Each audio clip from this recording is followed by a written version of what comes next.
Se sentindo perdido em meio a tanta informação, Mário Ferreira dos Santos nos dá um guia para pensar com clareza. Pois é, lá em 1959, Santos já alertava para uma crise geral no modo de pensar. Essa confusão mental, segundo ele, levava ao ceticismo e, claro, a péssimas decisões. A solução dele? Um verdadeiro manual de ferramentas para um raciocínio sólido, o reto pensar. No kit, 2 ferramentas: a lógica, para organizar, e a dialética, para dar concretude às ideias. O método todo se baseia em 3 operações do espírito. Vamos entender como funcionam. É como se fosse uma construção. Começa no conceito, passa pela proposição e chega no argumento. Primeiro, a apreensão simples. A mente só captura uma ideia, um conceito tipo, humano. Depois vem o juízo. Aqui, a gente conecta conceitos para afirmar ou negar alguma coisa. Isso forma a proposição, a base de qualquer alegação que pode ser testada, como o humano é racional. E, por fim, o raciocínio. Juntamos as proposições para chegar a novas conclusões. É o argumento. Mas atenção, para tudo isso dar certo, a precisão é fundamental. Sem ela, o pensamento desmorona. É preciso definir bem os termos, saber o que cada palavra realmente significa no argumento.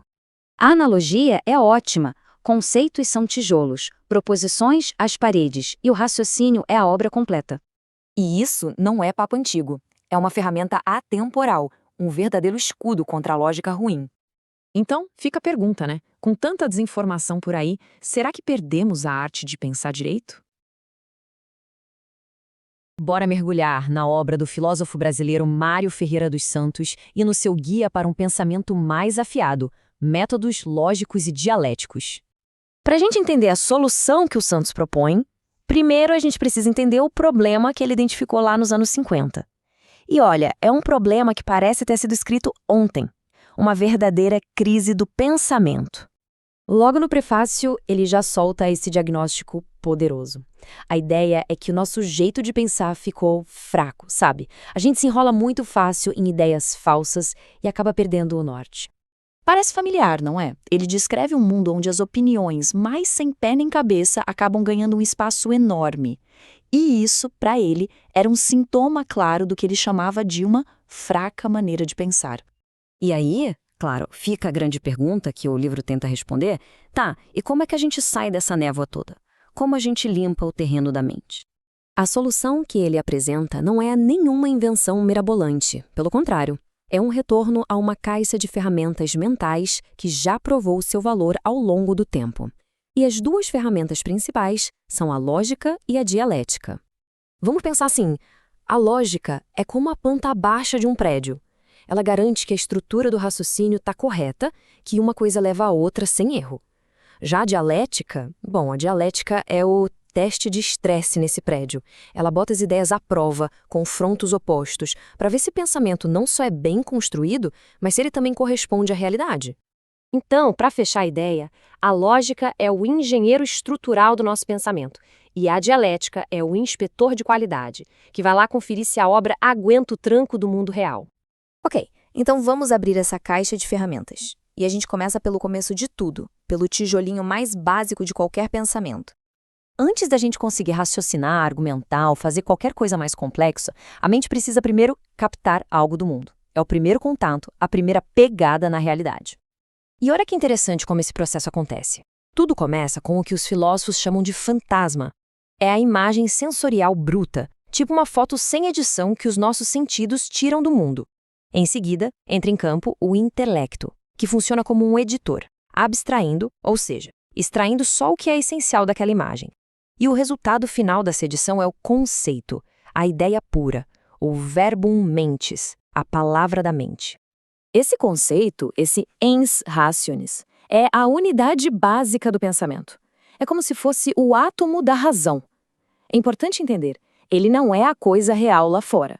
A ideia de árvore não é a árvore de verdade, mas sim uma representação mental, precisa, construída a partir daquilo que faz uma árvore ser uma árvore. Certo, então a gente já tem os nossos átomos, os conceitos, mas só ter as peças soltas na caixa não monta o brinquedo, né? O pensamento de verdade começa quando a gente passa a conectar essas peças. E essa segunda grande operação da mente é o juízo. que nada mais é do que pegar dois ou mais conceitos e conectá-los para afirmar ou negar alguma coisa sobre a realidade. É o que a gente faz o tempo todo quando forma uma frase. Olha aí o exemplo mais clássico de todos. O homem é mortal.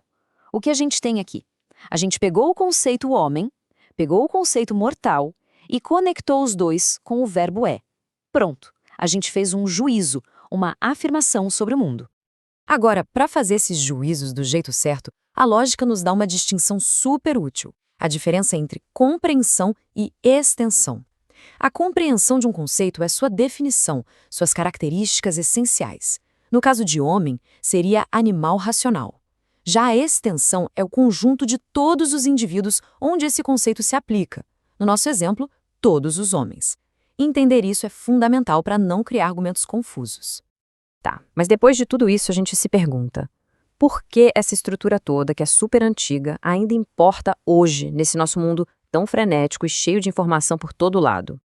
A resposta dos santos é direta. Isso aqui não é filosofia de museu. São habilidades de sobrevivência intelectual. Entender essa arquitetura do pensamento, desde como um conceito nasce, até como ele vira um juízo, é a nossa principal defesa contra a confusão. Então, resumindo a história toda, ter essa estrutura na cabeça nos dá poder. Poder para construir os nossos próprios pensamentos com mais precisão e, talvez mais importante ainda, poder para analisar de forma crítica os argumentos que chegam até a gente. E isso tudo nos deixa com uma reflexão final, uma provocação. Nesse mundo que parece se afogar em desinformação, será que a nossa melhor defesa para o futuro não é, ironicamente, resgatar essas ferramentas tão antigas? Fica aí a questão. Talvez o antídoto para a confusão moderna já exista há séculos. Se sentindo perdido em meio a tanta informação? Mário Ferreira dos Santos nos dá um guia para pensar com clareza. Pois é, lá em 1959, Santos já alertava para uma crise geral no modo de pensar. Essa confusão mental, segundo ele, levava ao ceticismo e, claro, a péssimas decisões. A solução dele? Um verdadeiro manual de ferramentas para um raciocínio sólido, o reto pensar. No kit, 2 ferramentas: a lógica, para organizar, e a dialética, para dar concretude às ideias. O método todo se baseia em 3 operações do espírito. Vamos entender como funcionam. É como se fosse uma construção. Começa no conceito, passa pela proposição e chega no argumento. Primeiro, a apreensão simples. A mente só captura uma ideia, um conceito tipo, humano. Depois vem o juízo. Aqui, a gente conecta conceitos para afirmar ou negar alguma coisa. Isso forma a proposição, a base de qualquer alegação que pode ser testada, como o humano é racional. E, por fim, o raciocínio. Juntamos as proposições para chegar a novas conclusões. É o argumento.